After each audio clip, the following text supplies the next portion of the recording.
And now it gives me the very great pleasure to move on to the next speaker for our opening keynote. I'm tremendously proud and privileged to welcome the fantastic Caroline Costa, who is an obstetrician and was a professor at the James Cook University, and she is now an researcher at the Cairns Institute. Yes. Excellent, I did practice that one. And she's joined in conversation with the wonderful Becky Platt, who is an advanced clinical practitioner at the Royal London Hospital and one of the Don't Forget the Bubbles team. Thank you so much. Thank you.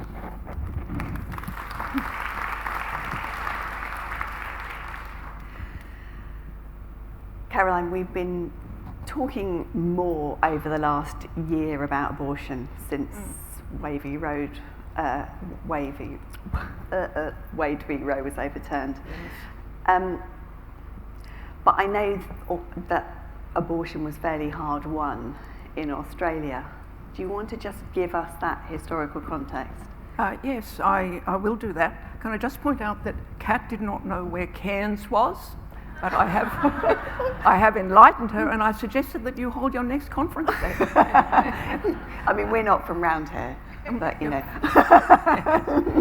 So abortion in Australia faced, and not only in Australia, faced three main challenges. First of all, when the British colonised, one might even say invaded this country, they established 6 separate colonies, which ultimately became the states, and there were 2 territories, all with separate legal systems, including criminal law. And abortion was in the criminal law, and it was a crime to perform an abortion, to have an abortion, to assist with an abortion, from Federation, from the beginning of the 20th century onwards. And of course, it's very hard to take law out of something that's as established as that. The second problem concerned medical abortion. Up until the end of the 1970s, the only form of abortion was surgical. At the beginning of the 1980s in France and Switzerland, the drug mifepristone was discovered. It's a synthetic steroid, an anti-progesterone. It is very effective at terminating a pregnancy and used with misoprostol, bringing about a medical abortion. And it was available in the UK at the end of the 1980s, in France, Sweden, the US in the year 2000, and in China. It took a while to reach Australian doctors, and there were attempts to establish trials in Victoria. This was very much opposed by a man called Senator Brian Harradine, who was the independent senator for Tasmania, very opposed to abortion. And he held the balance of power in the Australian Parliament, in the Senate. So he was a very powerful man. He negotiated with John Howard, who was the Prime Minister at the time. John Howard wanted to privatise Telstra, and Harradine wanted to ban mifepristone. So these 2 old, white, powerful men made this deal. No women were involved, and made mifepristone unavailable for 10 years. And so that was by passing a thing called the Harradine Amendment. And this was in force. Australian women not only couldn't access the drug, they didn't even know about it. So that Harradine Amendment had to be overturned and the drug made available. And because of the notoriety of the drug, it took many more years, another 6 years, before it was put onto the PBS and fully licensed in this country. And in addition, many doctors were a bit reluctant to prescribe it. They felt there's something special about this, something they're not getting, they don't want to be involved with it. And we really are still pushing to make medical abortion available to all Australian women. The third problem was the stigma attached to abortion. People didn't talk about it. If it was carried out prior to law change, it was in clandestine situations. Many women died. many women had chronic ill health as a result of abortion. So there were those three challenges. We are getting there, but we're not fully arrived yet. Okay. And we're seeing the kind of the ripples from the US really all around the world, and kind of thinking more about what this means for women. What's the current situation here in Australia? Well, the current situation is that the law is now changed in all the states and territories, and the legislation has been moved out of the criminal legislation, out of the criminal codes, and there are regulations within the various health acts, which is where it should be. Abortion is health care. It is not something that should be regulated by the state in any other way. And those laws now are pretty firmly fixed, and we don't have the same thing that they have in the United States, fortunately, of the Commonwealth being able to override state laws in that way. So the laws are unlikely to be changed. But of course, then has to be the provision of abortion care. And of course, the public sector can choose what they're going to do and what they're going to provide. And accessibility, especially for women and pregnant people in rural and remote areas and from certain ethnic communities, can be very difficult still. And expensive. So are there particular groups of women who find it difficult to access abortion still? What kind of women? Yeah, are there, what groups find it harder to access? Well, anyone living in a rural or remote area, and you will have gathered, because when you fly here, you reach the edge of Australia and then you have to keep going. We noticed So that. there's a lot of rural and remote places. Far North Queensland, which is where I've worked for the last 30 years or so, we cover a region as big as England and Wales, with little planes and visits and outreach and so on.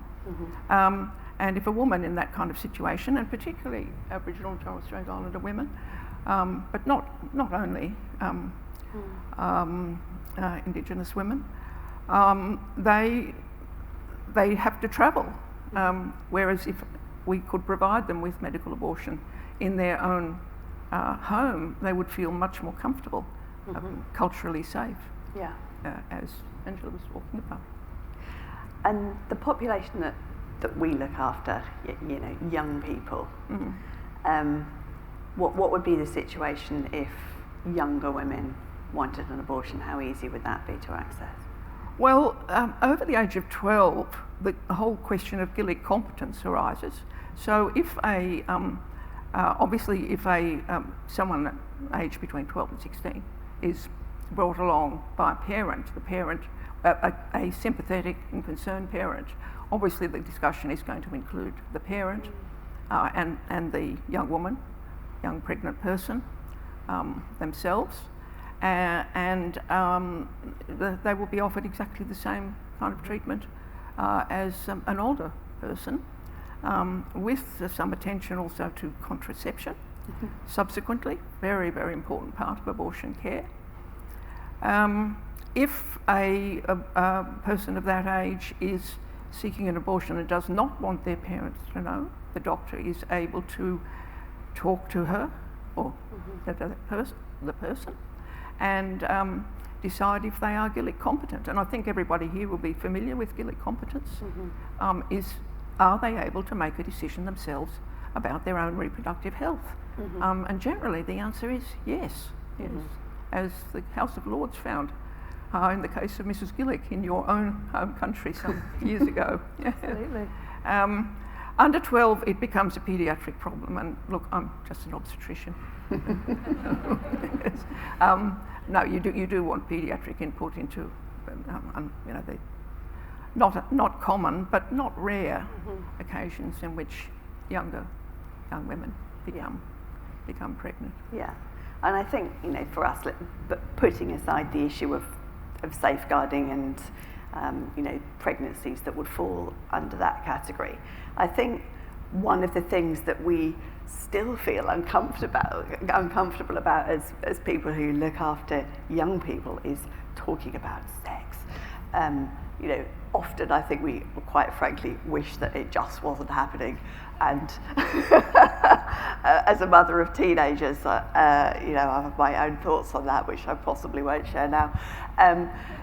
But actually, clearly we need to get better at this. We've got to accept that young people are having sex, and that's a healthy part of being a young person, and that sexual health encompasses access to, you know, effective contraception and abortion care when necessary. What would your advice be to us about how we should be thinking about that? Well, as I've said, abortion care is health care, and it's part of reproductive health care, and it should be for people of all genders to know about abortion, that you know, sex is wonderful, or it can be, and it can result in conception, and if you don't want to conceive, using contraception is a good idea, but it doesn't always happen. And you may need to make a choice to terminate a pregnancy. And that should be part of what is learned from the very earliest days of providing sex education. It is part of holistic care.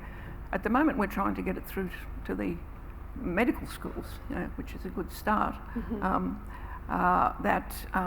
It's not going to be something that at medical school you have a half-hour talk about abortion and it's completely isolated from everything else. It should be part of your obstetric and gynecological and women's health training. And we are doing well with moving towards that. But we then need to go further back and look at sex education in schools and for young people. And abortion should be part of that, but it's available. And we talk about it. Because as you rightly said earlier, it's still stigmatised. So we just don't talk about it. No. Why is that? Well, there were religious reasons. I mean, people were taught that it was against certain religions. It also implied sex outside just procreative marital sex must have happened if there is a request for an abortion. So it was shameful, it was dirty, it was dangerous, it was just simply pushed under the carpet. I think things have improved over the last 20 years. The years from 1970 to 2000 and 2006 was when we got the Harradine Amendment overturned, and it's been during the 21st century that we've actually got the various states to change the laws. So there was a long period of slogging away, 30 years, before we started to see real change. And that was accompanied by people talking more in the public arena, in the media, and also writing about abortion in medical journals. Because if you look at medical journals before the year 2000, there's very little about abortion. It was not researched. Now it is being researched. It is being discussed more. And the need to provide safe and accessible services is being appreciated, but it's a gradual process.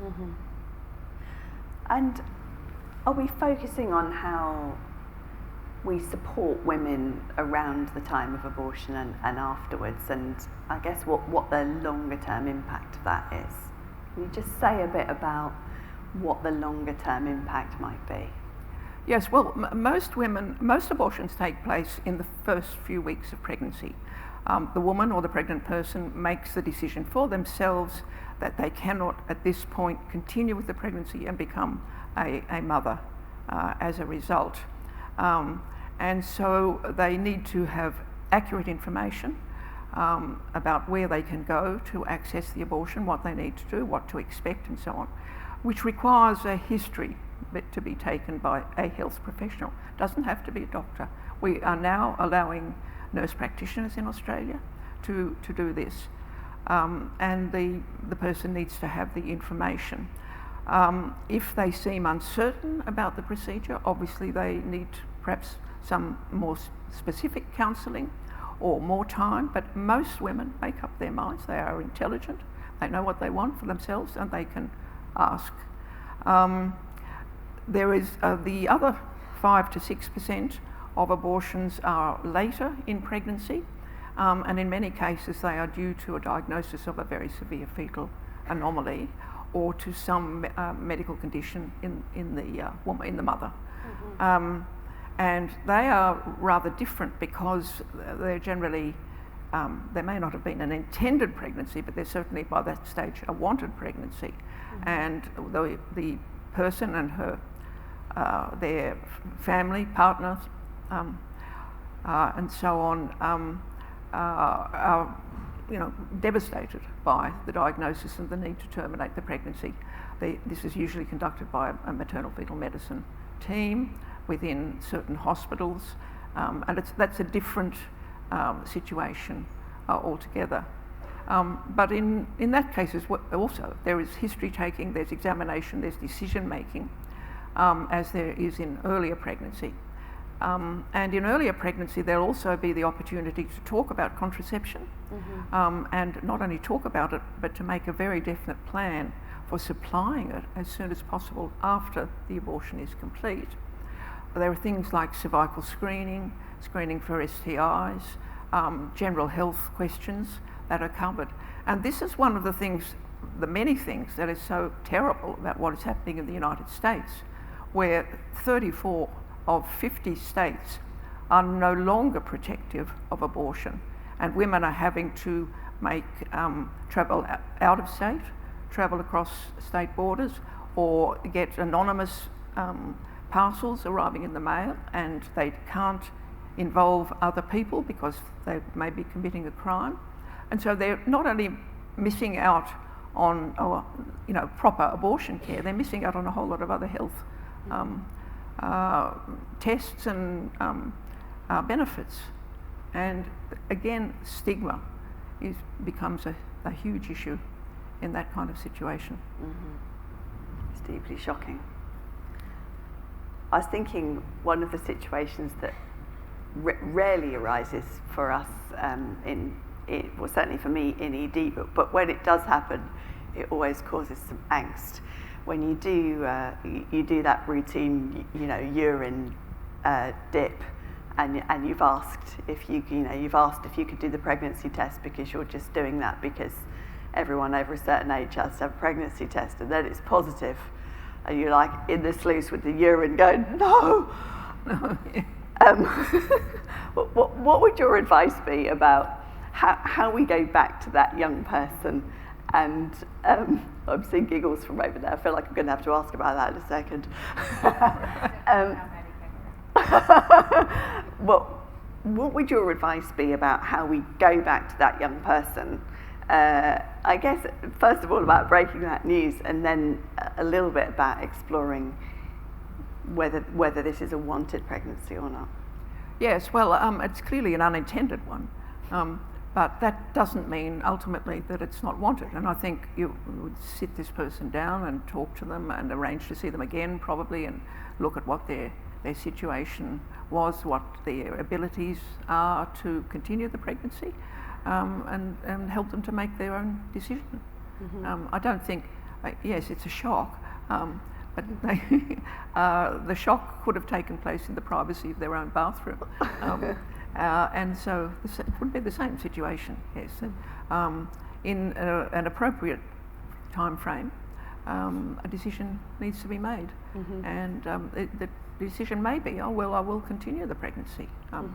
But it also may be, no, I can't do that at the moment.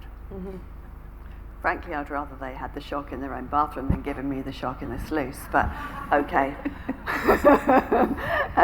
Caroline, thank you so much. It's been lovely picking your brains. I'll pass this back to Kat. Thank you very much. Thank you.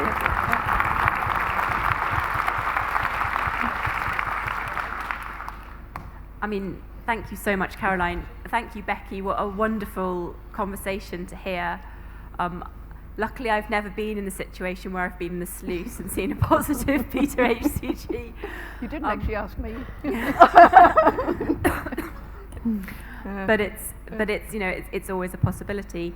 Now we could go to the audience. We've got time for questions. So does anyone have any questions that they'd like to ask? Yes. Wait for the microphone. It's roving. Henry is roving towards you as we speak. Just wave your hand. Yeah, that's great.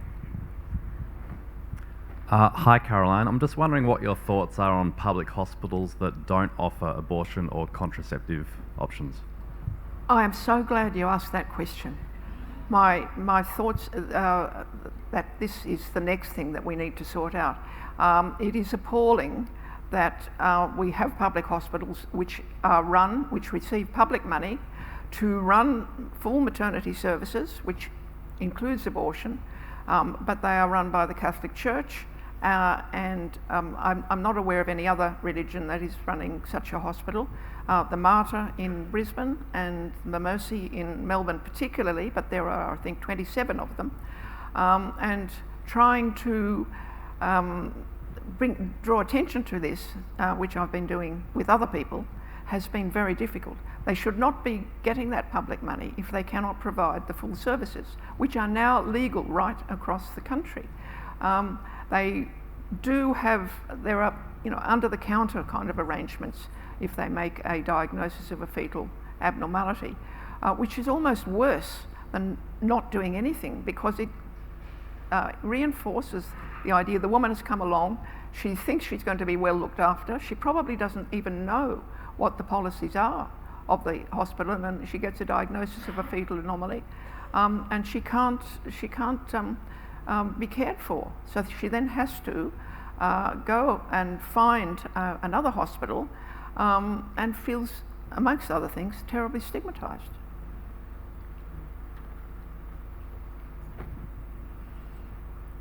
We've got time for one more question. Hi, sorry, it's more of a couple of comments. I'm a rural GP in New South Wales who prescribes medical termination in a community of 17,500 people.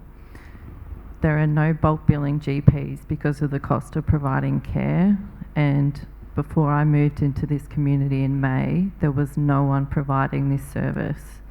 So I can only provide it to those who can afford to pay it because of the time it takes to go through everything properly, to do the non-directive counselling that there's some excellent training for through organisations like Family Planning New South Wales or True and many other providers.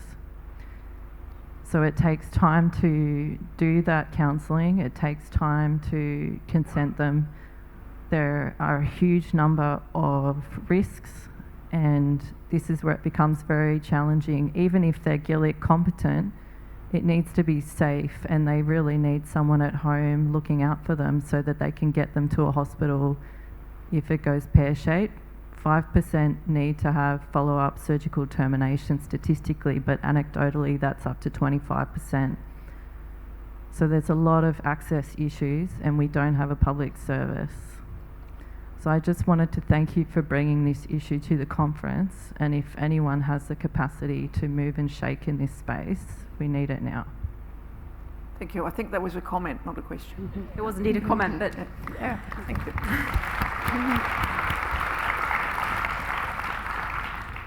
Wonderful. Caroline, thank you so much. Becky, thank you so much.